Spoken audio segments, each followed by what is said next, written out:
The lineage of the sons of Zerubbabel eventually gave rise to a descendant in Spain called Yahya, who eventually became a people called the Negro. That's right, fam. The descendants of Jeconiah, son of King Jehoiakim, king of Judah, eventually became a people called the Negroes in Spain. Facts. And there's more.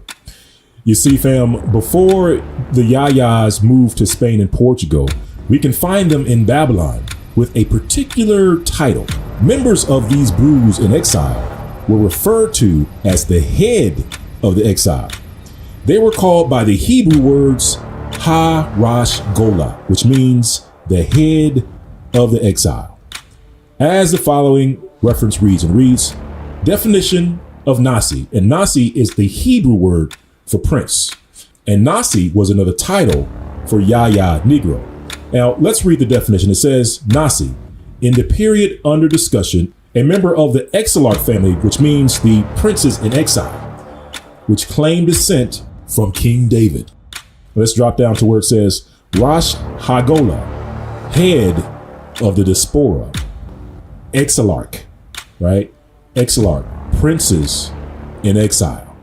You see, fam, the Yayas in Spain were called Negroes, and they were also called Nasi, which is a Hebrew word meaning prince. As the reference states, they are a member of the Exilarch family or royal family in exile. And also note the term Rosh Hagolah means head of the diaspora or Exilarch.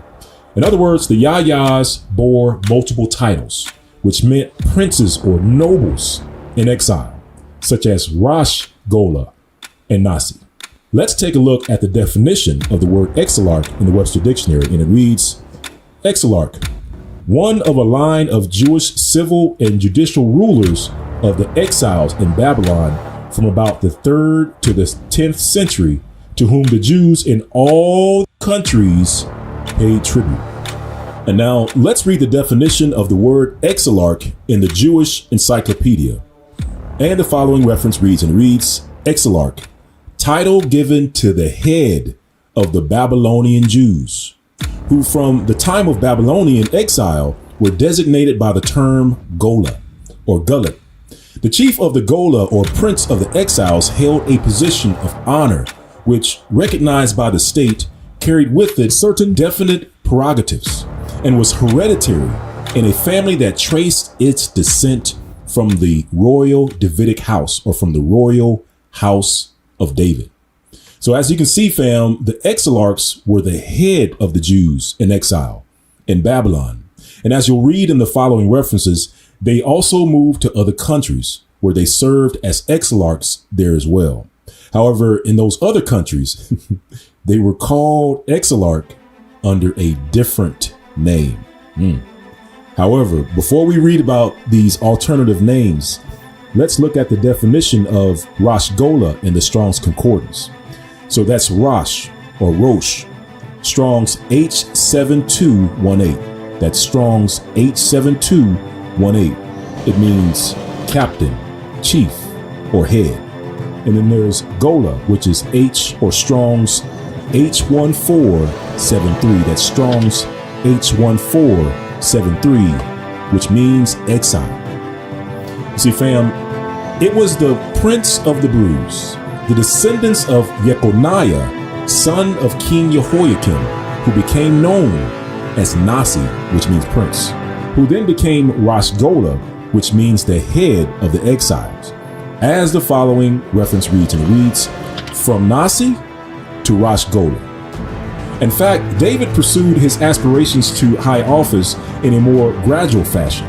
Between 1082 and 1089, documents call him merely Nasi or Davidic dynasty, which is after all what he was. Only beginning in 1085 was he called Lias, leader, not yet Reyes al-Yahud. Although he seemed to have exercised Mavoric's prerogatives already and had indeed usurped his office, then in 1090 and 1091, David appears with the title Rosh Hagolah, head of the diaspora or exarch, a title that was meant to convey the status and privileges of the Rayas al-Yahud, that a leader from the venerable line of exarchs in Iraq was now the Egyptian Rosh Hagolah, stood as yet another symbol of how the Iraqi center had transplanted itself onto Egyptian soil, but it was a transformation that had come about over the course of decades. The title of head of the diaspora changed over time and place. At one point in time, it was called Resh Golas. As the following reference reads, and it reads, the Babylonian title of the spiritual prince was Resh Golah, the head of the exile, who got his title through hereditary election and endorsement by the Persian king. The Resh Golas, or the exarchs, were far inferior to the spiritual princes of Palestine, although the former executed a more forcible power. Now, let's take a closer look at the title Rosh Hagolah. Now, a closer look at the title Rosh Hagolah reveals a shocking truth about these princes of exile, or these exarchs. The original title of the name for the prince of Judah was the word Neged. That's right, fam, Neged. Negid. It means prince. And the original title of the descendants of Jeconiah, son of Jehoiakim, king of Judah, was Neged Hagolah, which means prince of the diaspora. And better yet, in Spain and Portugal, in particular in Granada, they were simply called Neged Yisrael. That's Neged Yisrael. As the following reference reads, the original form of the title was Neged Hagolah, prince of the diaspora. Moses B. McVora bore, among others, 4 titles in which the word Nagid occurs. The official title of Samuel of Granada was Neged Israel. Now note, in this reference, Rosh Hagolah in Spain, or the prince of the exiles in Spain, was called Neged Israel, or Neged Yisrael. He was a Neged. He was a Neged. I know, fam, it's a lot to take in. However, there's more. As the following reference reads, it reads, the full title he used was Neged Hagolah, prince of the diaspora, the origins of the office of the head of the Jews. And the next reference reads, Atta, the leader of the Jewish community to whom Hayagah on granted the title Neged Hagolah in 1015. You see, fam, the word Neged was spelled differently in different ways over the years.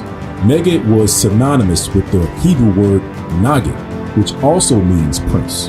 As the following reference reads, and it reads, it is uncertain whether there was a Nagid named Mordecai. The expression Mordecai Hazemet is probably appellative, addresses him as Neged Am-El, which is quite distinctive.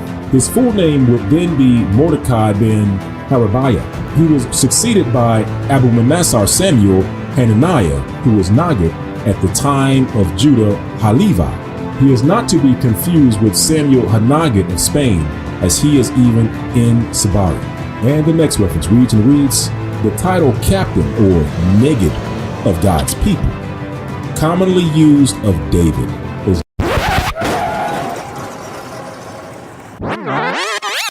Wait, what? Say that one more time. It reads, the title captain or Neged of God's people, commonly used of David, is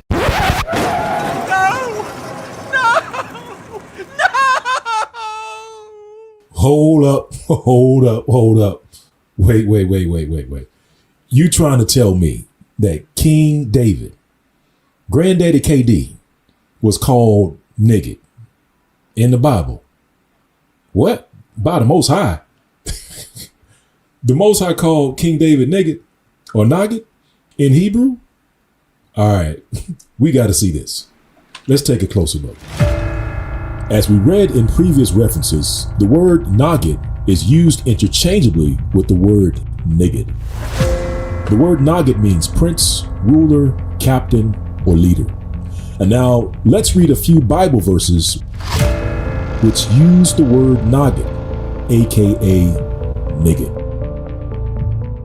1 Samuel chapter 9 verse 16 reads, "Tomorrow about this time I will send thee a man out of the land of Benjamin, and thou shalt anoint him to be Nagid over my people Yisrael, that he may save my people out of the hand of the Philistines. For I have looked upon my people, because their cry is come unto me." 1 Samuel chapter 10 verse 1 reads, "Then Samuel took a vial of oil and poured it upon his head, and kissed him, and said, Is it not because Yahuwah has anointed thee to be Nagid over his inheritance?" 1 Samuel chapter 13 verse 14 reads, "But now thy kingdom shall not continue. Yahuwah has sought him a man after his own heart. Yahuwah has commanded him to be Nagid over his people, because thou hast not kept that which Yahuwah commanded thee." 1 Samuel chapter 25 verse 30 reads, "And it shall come to pass, when Yahuwah shall have done to my Lord according to all the good that he has spoken concerning thee, and shall have appointed thee Nagid over Israel." 2 Samuel chapter 7 verse 8 reads, "Now therefore so shalt thou say unto my servant David, Thus saith Yahuwah Zabaoth, I took thee from the sheepcote, from following the sheep, to be Nagid over my people, over Israel." 1 Kings chapter 1 verse 35 reads, "Then you shall come up after him, that he may come and sit upon my throne. For he shall be king in my stead, and I have appointed him to be Nagid over Israel and over Judah."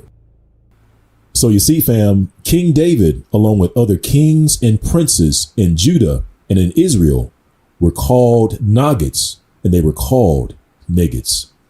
All right, fam. Well, let's get back to reviewing our references. And the next reference reads, "The title captain or Negid of God's people, commonly used of David, is now applied to Hezekiah because he was David's true follower."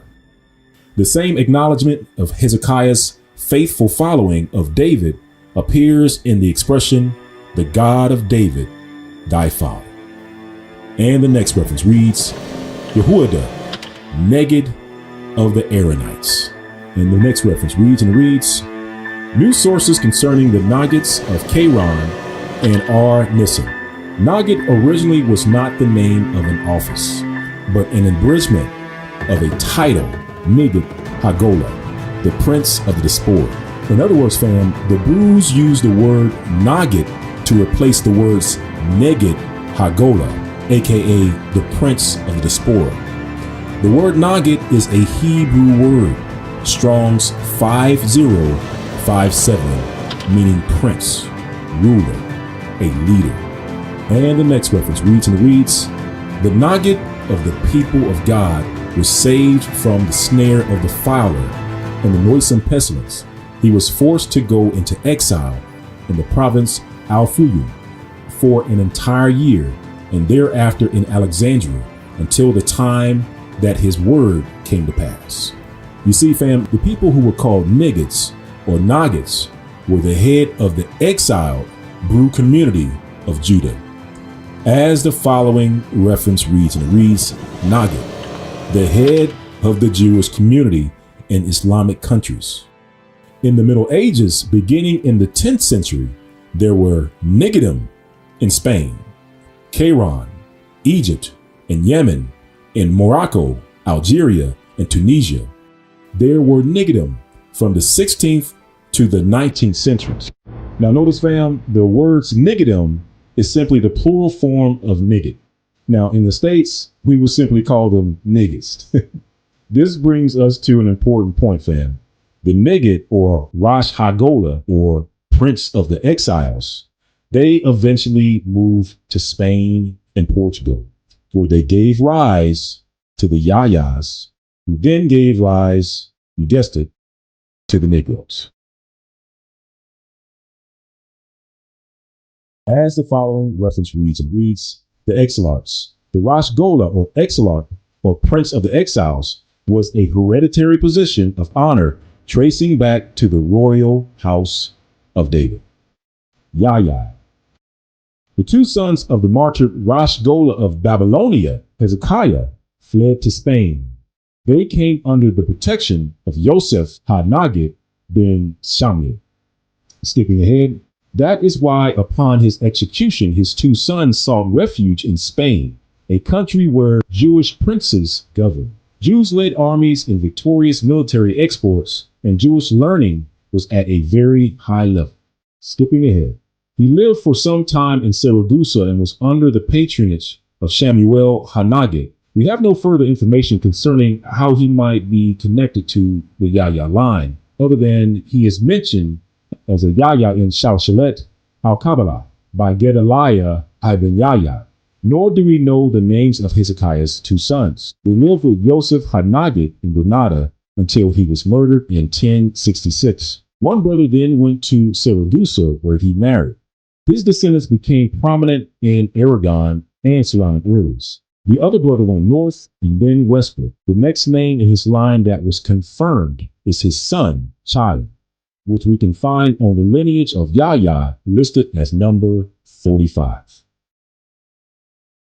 And the next reference reads, the two sons of Hezekiah fled to Spain and gave rise to the Ibn Yahya family.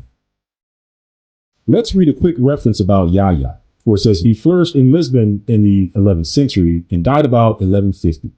He was held in high esteem among the Jews, and King Alfonso I honored him for his courage. After the conquest in Santura, the king presented him with two country houses that had belonged to the Moors, wherefore he assumed the name Negro.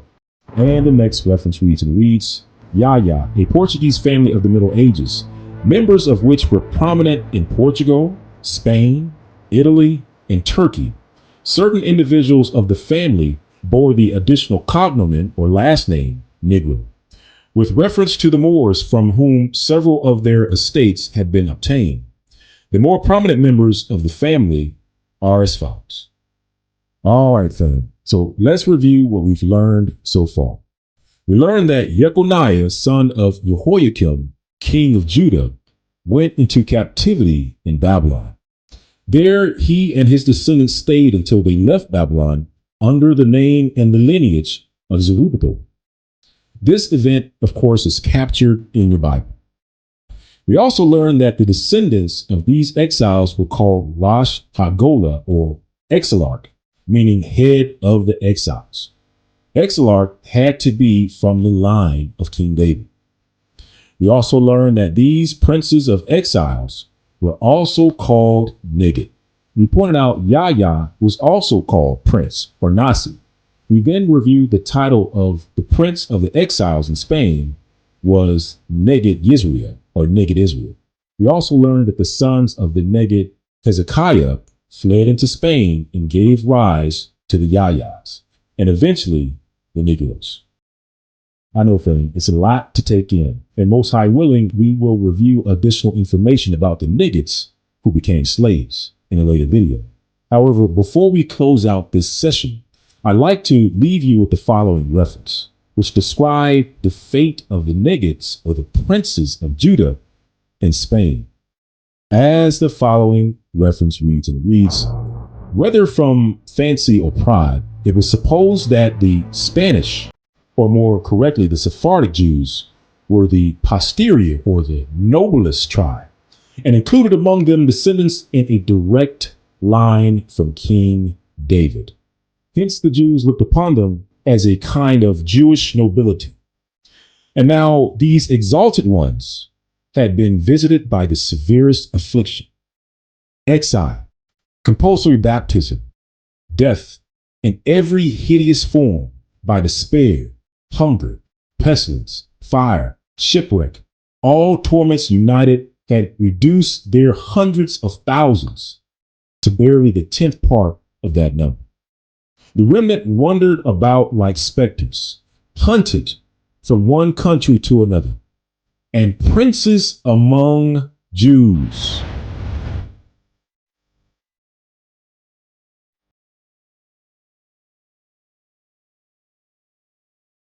They were compelled to knock as beggars at the doors of their brother.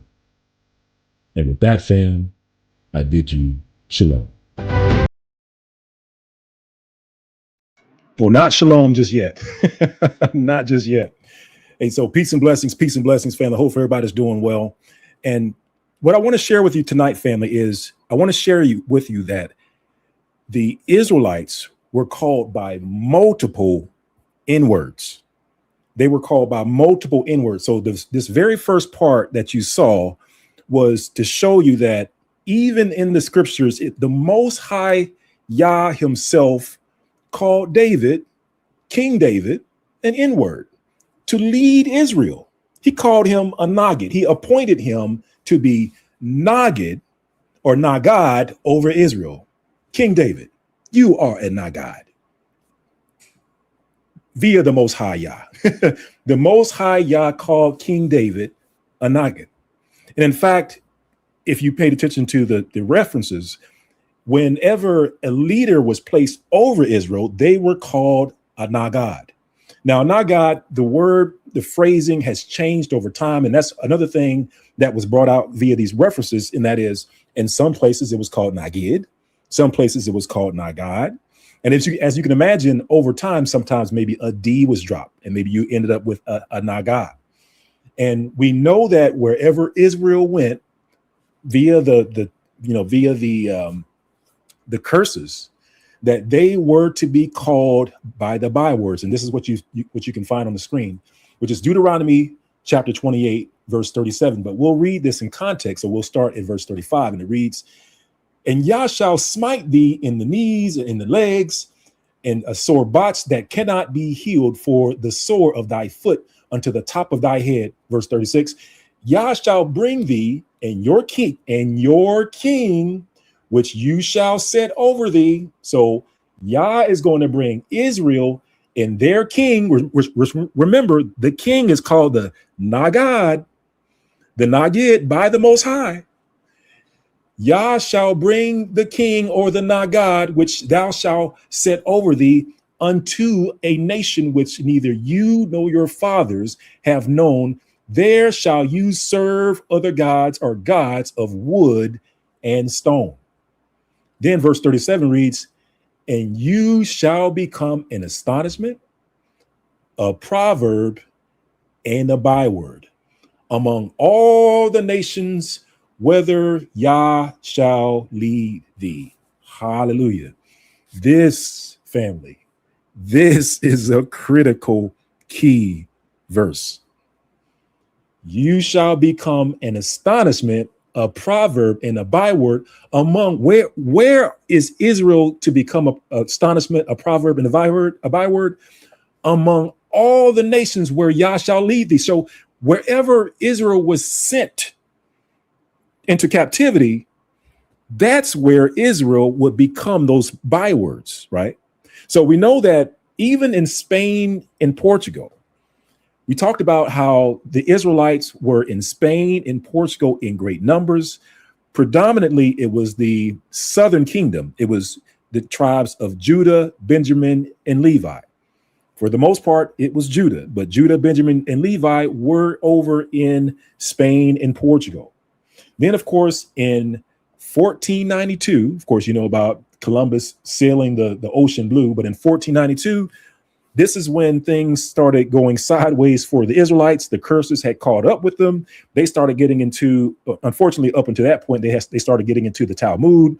They started turning away from the laws, statutes, and commandments of the Most High and started embracing the laws and statutes and commandments of man, like the Pharisee, like the Apostle Shaul was doing at some point in time, or his father had done at some point in time. They did that.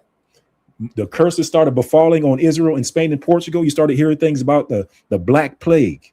And then you started hearing things about the Inquisition, which was governed by this thing called the Black Book. Then all of a sudden, check this out, family. All of a sudden, when the Israelites of Spain and Portugal were shackled, put in shackles, put in chains, sent to the west coast of Africa, sent across the waters, we start seeing certain things occur. Work with me here, family. We started seeing certain things occur when they went into captivity after Spain and Portugal expelled its Jews after 1492. Because remember what this verse says. It says, and you shall become an astonishment, a proverb, and a byword. When shall they become an astonishment, a proverb, and a byword? When, family? You can see it here. When they are where? Among all the nations where Yah shall send thee. So once they were kicked out is when we should start to see these bywords start manifesting, right? We should start to see these bywords start coming into existence. So after 1492, the question is, family, what bywords started occurring after 1492? Now, keep in mind that in Spain and Portugal, there were many expulsions, many waves of Israelites that got expelled from Israel, from Spain and Portugal. We started seeing them in 1492. That's the declaration and decree. 1496, there was another declaration and decree. We also see things in 1536 or so, something like that. It was throughout all those years, family. This is like when the Inquisition, it had been there for a while, but it wasn't until like the 1530s was when it actually started to get enforced. Then you started to see another wave of expulsion started occurring over in Spain and Portugal. We about 1619, right? Well, in the early 1600s, the same thing occurred again. Another fresh batch of Israelites were expelled from Spain and Portugal. Same thing. And when we have these expulsions, the question is, when do these bywords start manifesting? We know about the bywords over here in the States, in the US, right? And this is what we were talking about, or you've probably already seen the videos earlier today. And in fact, let me play some of these videos so that we can refresh ourselves about some of these bywords that we've seen. Because shout out to our brothers over in Atlanta. So I'm based out of Atlanta. Atlanta Harvest is also based here out of Atlanta. A great group of brothers. They also have a farm on the south side of Atlanta. And if you haven't heard, they had some words written on their watermelons. So let's check out what words were written on their watermelons. This was a byword. We're just going to check this out just to understand this byword that was written on their watermelons. Let's check it out. Let's check this one out here. Let's do this one. A Georgia business owner says that he discovered a racial slur carved into a piece of produce at his family's community market. But as Chase Howell reports, they are refusing to let the hateful act disrupt their mission to serve. Carved into this watermelon is the N-word. It was disheartening to see, but it's not going to stop us. Eliyahu Benassa owns Atlanta Harvest along with his family. Benassa says he was taken back when he saw the racial slur spelled out on one of his watermelons. Now, I will also add here too, family, they are an Israelite farm, like not just a black farm. They are an Israelite farm. They literally had an Israelite assembly, of course, observe the Shabbat, the whole 9 yards, right? So, and you could probably tell that just by his name alone. So the fact that they're putting I don't want to use their terms, but an Israelite in the news, and I'm pretty sure they know that he's an Israelite just based off of his name. It's not Jenkins or Johnson or anything like that. His name has to sound a little bit different to people. And the fact that this is a rallying cry or call to the black community to come to this Israelite farm is something that only the Most High can do. It was a horrifying thing to pull out as a gift. My intention was to give it away, but I'm glad that I caught it and no one else had. According to Benassa, Atlanta Harvest is all about serving the community. So while seeing someone do something like this is disappointing, it won't stop him from his mission. My father has always taught me to never falter, never change. The work that we do is too important for us to be bogged down by any kind of bad situation. Some of the work Banasa is referring to is offering nutrient-dense produce from local farms at a low price. And for those who may be buying it with an EBT card, they offer 50% off. We can see that families are really in need. The price of food and the price of everything nowadays has gone up. And so if we can help them by not only providing them with the most nutrient-dense foods, but also giving it to them at a discount, that's the work that needs to be done. Atlanta Harvest is open Sunday through Friday from 11 to 6. An act of hate aimed at a Black-owned Atlanta farmers market is being met with an overwhelming show of support after the owners say someone carved a racial slur into one of these watermelons. Channel 2's Ashley Lincoln talked with customers at the Ellenwood business who traveled more than an hour to support them.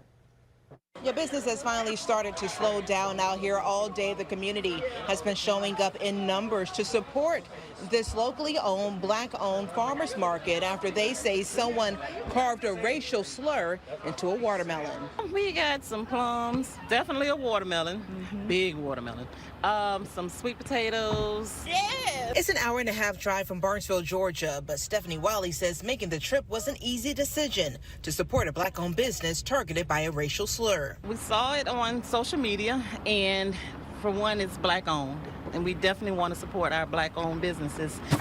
Co-owner of Atlanta Harvest, a Black-owned farmers market in Ellenwood, says he made the disturbing discovery last month after dropping watermelons at a local community center. When I got out of the car and took a look at the watermelon, that's when I seen the racial slur carved into it. Farmers, once again, they are being targeted by racist vandals. We have the story, we have the update. Here it is. Once you look at that, I found this on one of our watermelons in the store. I just grabbed a random one, hoping to give it as a gift, but didn't notice it until I got out of the truck. Somebody carved this on a watermelon of mine, came onto my property and carved this, as if they were leaving a gift for somebody.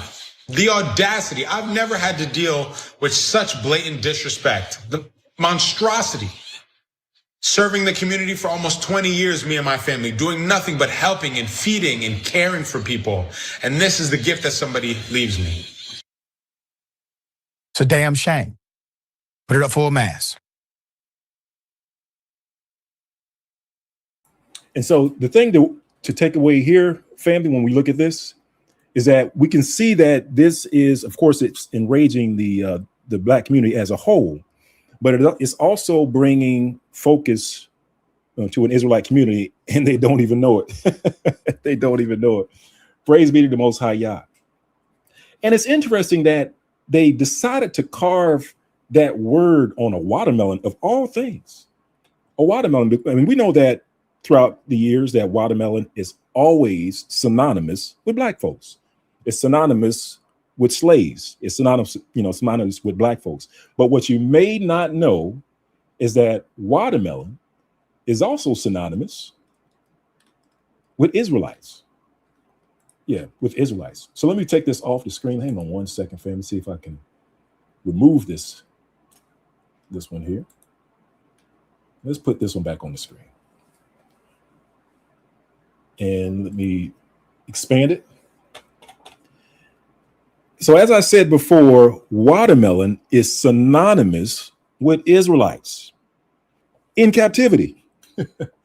Watermelon is synonymous with Israelites in captivity. You can go to Numbers. This is when the Israelites were coming out of Egypt, remember? And so Numbers, as you can see on the screen, chapter 11. Let's start at, we're going to verse 5, but so we need some context. Let's go to verse 2. And actually, let's go to verse 1. I'm going to back up, go to verse 1.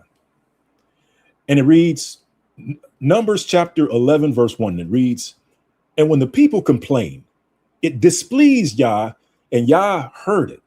And his anger was kindled, and the fire of Yah burnt among them and consumed them that were in the uttermost parts of the camp. And the people cried unto Moses, and when Moses prayed unto Yah, the fire was quenched. And he called the name of that place Taberah, because the fire of Yah burnt among them.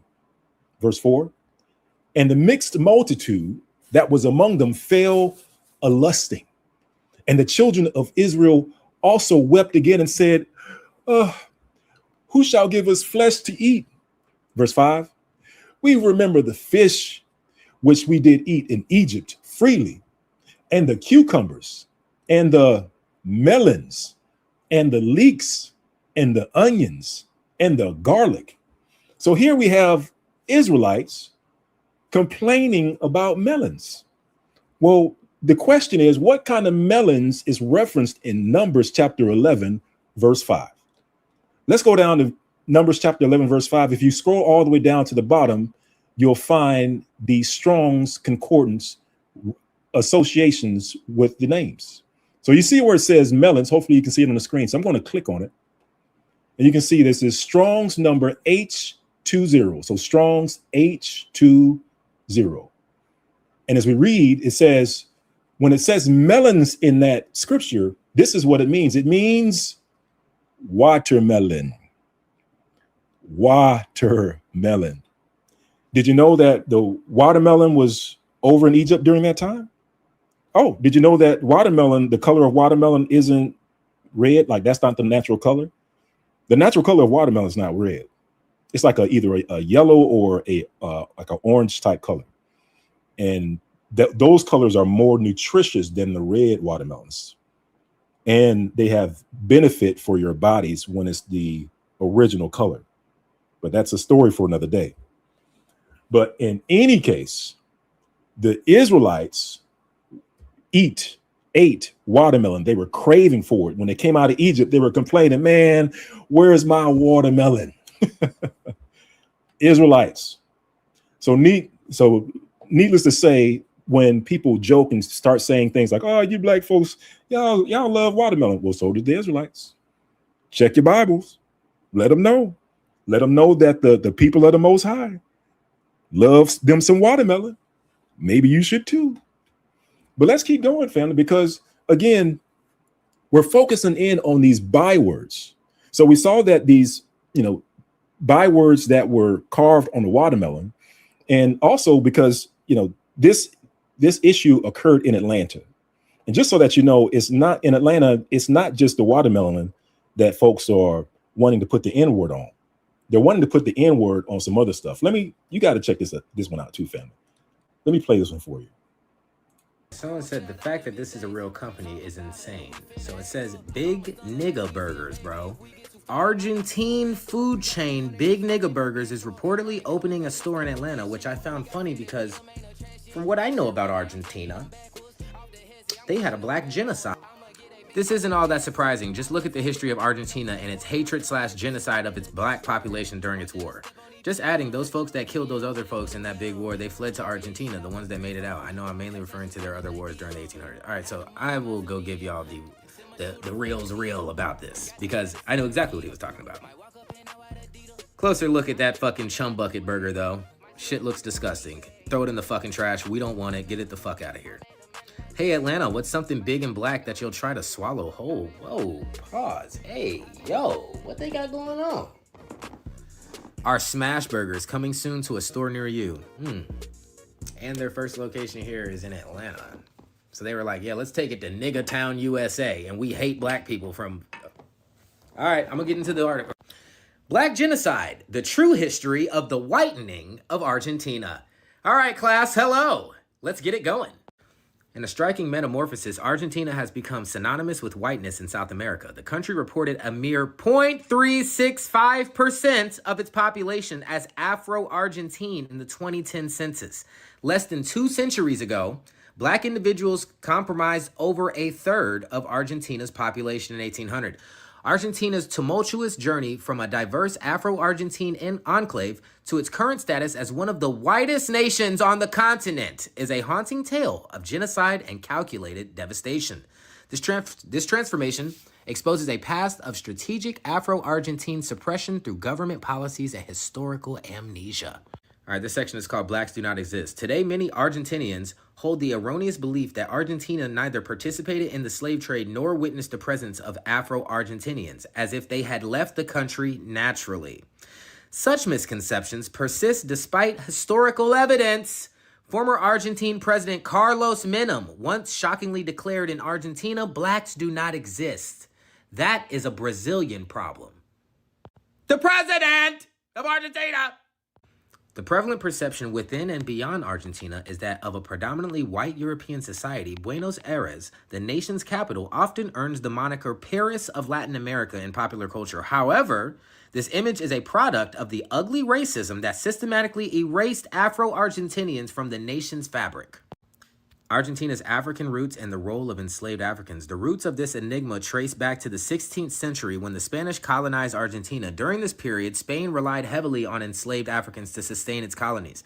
Africans first set foot in the Rio de la Plata region, encompassing present-day Buenos Aires during the late 16th century. By the late 18th and early 19th century, black Africans constituted up to half of the population in some provinces. Slavery, albeit officially abolished in 1813 through the Ley de la Libertad de Vientres, which granted freedom to children of enslaved mothers, persisted unofficially until the early 1850s. Even after abolition, Afro-Argentines continued to experience systematic discrimination and exclusion from economic and political life. What does that sound like? That seems a little familiar. Coincidentally, this period marked the start of a precipitous decline in Argentina's black population. I still don't know if I said it right, but that sounds better. The factors behind the disappearance. The sudden and profound disappearance of black Africans from Argentina is attributed to a confluence of factors. The first is the war against Paraguay, spanning from 1865 to 1870. Thousands of black individuals fought in the military during these conflicts. Yeah, thank you for that post, Brother B. Smith, or B. Smith. Yep. Remember, Argentina was the one when they were voting on naming the transatlantic slave trade as the greatest tragedy of all times. There were only two nations. Well, Argentina was one of the ones that voted against it. And of course, the nation state of Israel and the US. So you might be wondering, why would Argentina do that? Well, Argentina does have an interesting history that we won't get into at this point in time. But we do know that Argentina, they had a genocide against black folks. And it's funny because of course, if you are following the World Cup and you know that Argentina is in the Final Four, so to speak, and they are coming to Atlanta of all places. So the Argentina, of course, the people of Argentina will be here in Atlanta. And, just based off of some of that history, they don't like black folks. But of course, that's not speaking for everybody. I'm sure that there are those out there that don't hate black folks, so to speak, but just that their history is a sordid history, to say the least. So in any case, family, we know that there are bywords that are still being used today. And one of the points that I just want to bring to your attention, family, is the Israelites were called bywords. The Israelites were called by N-words throughout history.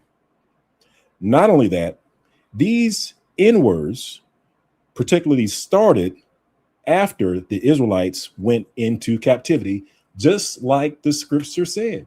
The scripture said that when I send you into all these nations, of course, Israel was sent into all those nations as captives, that then those bywords would come into flourishing. And I'm going to bring up this screen again here. Let me see if I can take this one off. Hang on one second, family.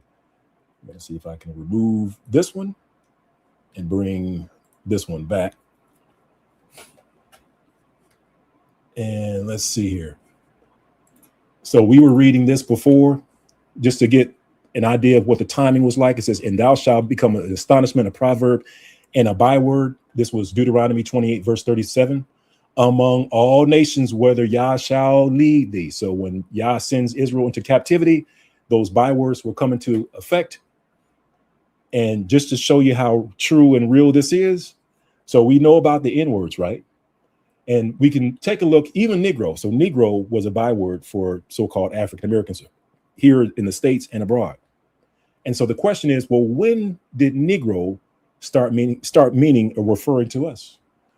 And for that, let's go to, I think I got it on this page here. Let's go to Negro. And this is the Webster's Dictionary. So Webster Dictionary, let me see if I can expand this screen, and I'll take off the comment.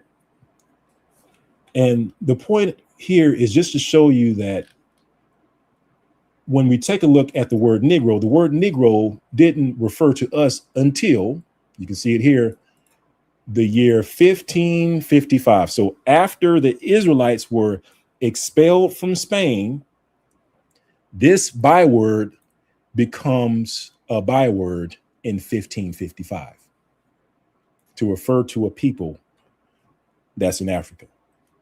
1555. And then the other one was, let's take a look. So we know about these watermelons and we know about this burger, this N-I-G-G-E-R burger, right? So then the question is, well, when did the other N word come into being? When did the other N word get created? Was it also after the Israelites in Spain and Portugal were expelled in 1492 and 1496 and 1530s? Was it after the mass expulsion of the Israelites when we started seeing these multiple N words that refer to us? Well, let's take a look. So we already see the word Negro didn't start until 1555. But let's take a look at the other N word, N-I-G-G-E-R. Now, I have a couple of references for this one, but I'm just going to show you this one first because the dates are slightly different on this one. So N-I-G-G-E-R, you can see the earliest date on this one, it says 1568. But again, family, this is, just after the Israelites were being expelled from Spain and Portugal. This N word comes into being. I'm telling you, family, that scripture is on point. When you go into captivity, when you go into slavery, when the Israelites go into slavery, remember this reference in Deuteronomy is specifically for the Israelites. That when the Israelites go into captivity, when the Israelites go into slavery, those bywords will start to manifest. And this is when we start to see the bywords manifest. 1568. And I'm going to close this screen and see if I can, hopefully I can bring up this other screen here, family. Hang on. In other wars, resulting in. And apologies for the curse words in the other one, that other video. Didn't get a chance to edit that out. All right, so let's see if I can share another screen with your family. Let me do this one right here. All right. Now, this is looking at the Oxford English Dictionary, the Oxford English Dictionary. And I just want to show you the date. Again, what is the earliest known use of the word N-I-G-G-E-R? And you can see it here. The earliest use of N-I-G-G-R is in the late 1950s, after the Israelites were expelled from Spain and Portugal. After the Israelites were expelled from Spain and Portugal, you were called N-I-G-G-E-R. You can see it here. The earliest evidence of N-I-G-G-E-R is from 1577. So this one has 1577. Etymology.com, I believe, had 1568 or something like that, but it's still in the same ballpark. You can see it's still in the same ballpark. So the Most High's word has come to pass for us, family. And not only that, let me get out of this screen and just to show you that the Israelites themselves were called by multiple N words. And I'm going to end this. And you can see these multiple N words in their surnames. So there's a surname database. And a surname is a last name. A surname is a last name, and there's a database of last names for Israelites. Let me go back over this screen. And you can check this out on Sephardic surnames. So basically what this is saying is that the surnames that are common last names of the Israelites of Spain and Portugal, you can find them here, or you can at least find some of them here. Not all of them, but some of them here. So since we're talking about N words, let's go to the N words. Let's go to the surnames, the last names. These are the names that the Israelites were called. Because remember, it said you will be called by bywords. So the Israelites had last names of bywords. And so I clicked on N. When you go to N, it's going to pull up a bunch of last names that start with N. And then if you just scroll down, And we know about Negro, right? So we know that the word Negro is literally a surname, literally a last name of the Israelites. And let's find it here. And you can see N-I-G. It's right here. Negro. And we've talked about this before, and Negro referred to Yahya. But one of the things we didn't talk about, family, is that it's not just this name. You can see it's Negro, but then it's all these variations of the word. Like this whole section right here. Negro, Negrini, Nigrin, Negre, Nigri, Nigar, Nigama. Like it says among all the nation where Yah shall lead thee. So wherever the Most High led Israel, their names may have changed. Like a name in France is a little bit different than a name in Spain. A name in Spain is a little bit different than an English name. So basically wherever Israel went, their names kind of metamorphed into that, or it changed to accommodate to where they were at the time. I guess that's what I'm trying to say. And you can see it right there.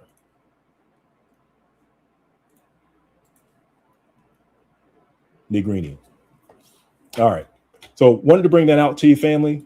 And we already talked about the Strong's Concordance, talked about how the other N word that was called, that the Most High called Israel was Nagid or Nagad.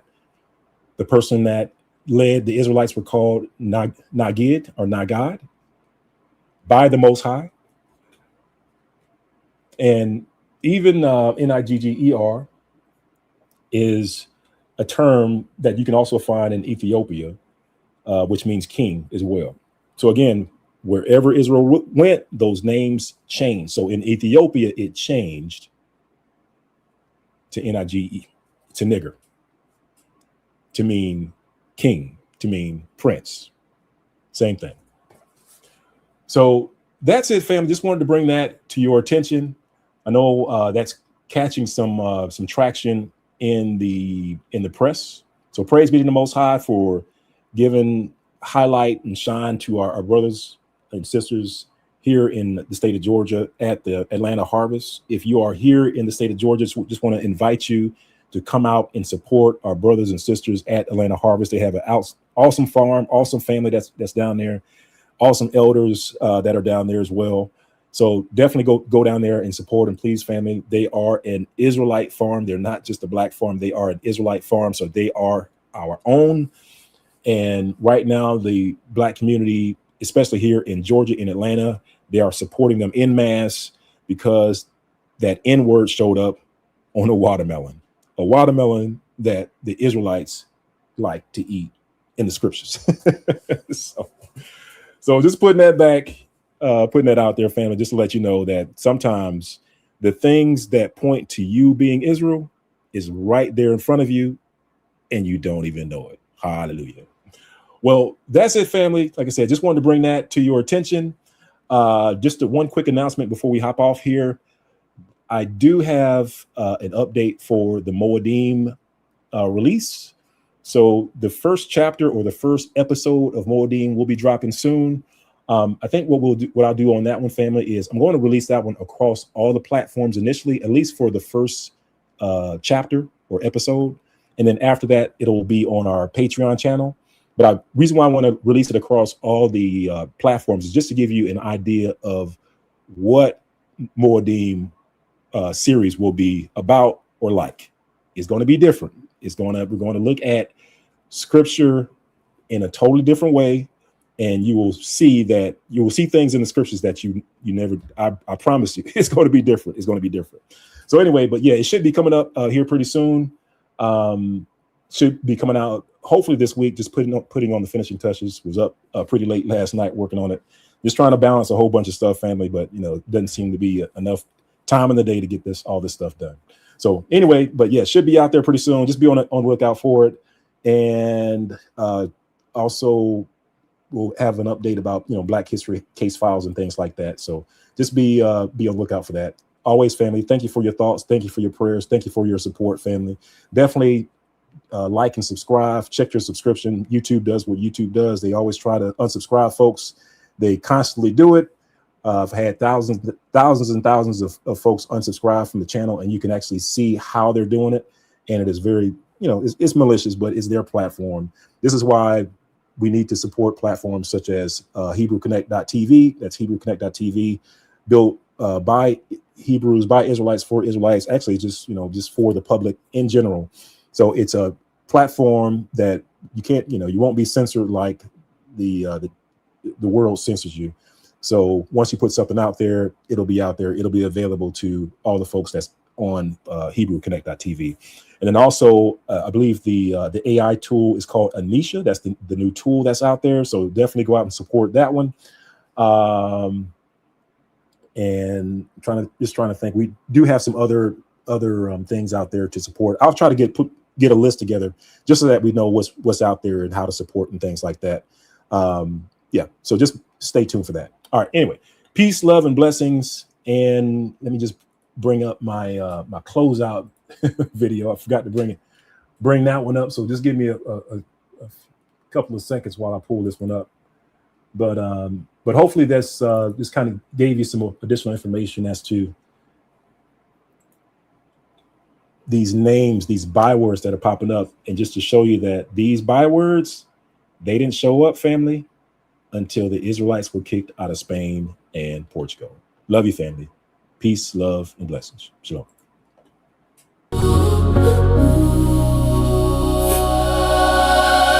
When you see these signs, you better look up.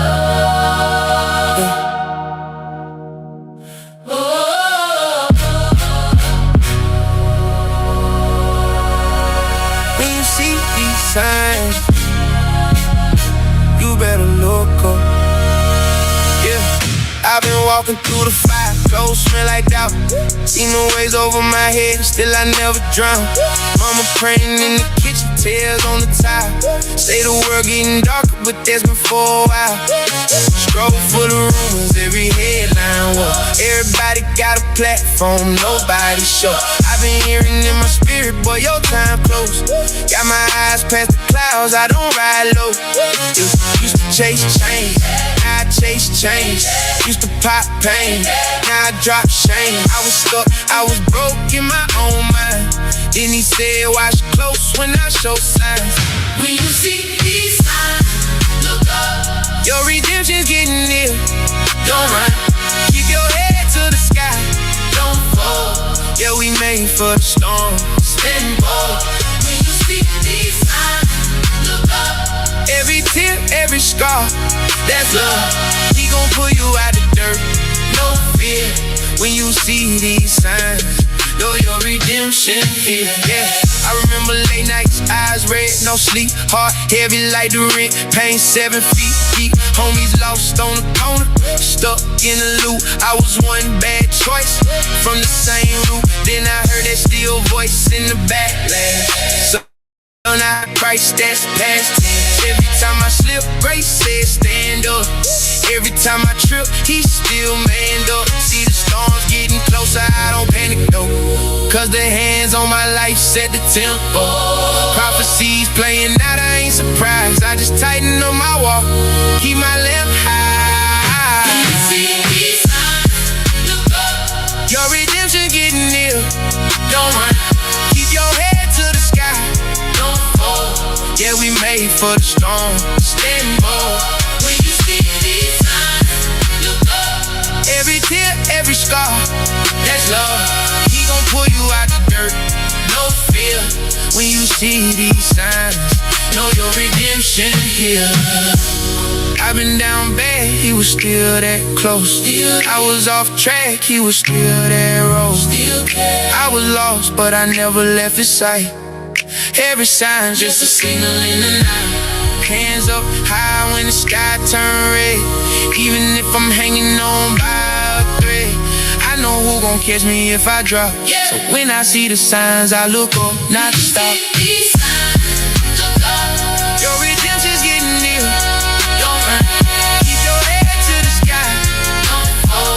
Yeah, we made for the storm. Stand bold when you see these signs. Look up. Every tear, every scar, it's up. He gon' pull you out the dirt. No fear when you see these signs. Know your redemption here.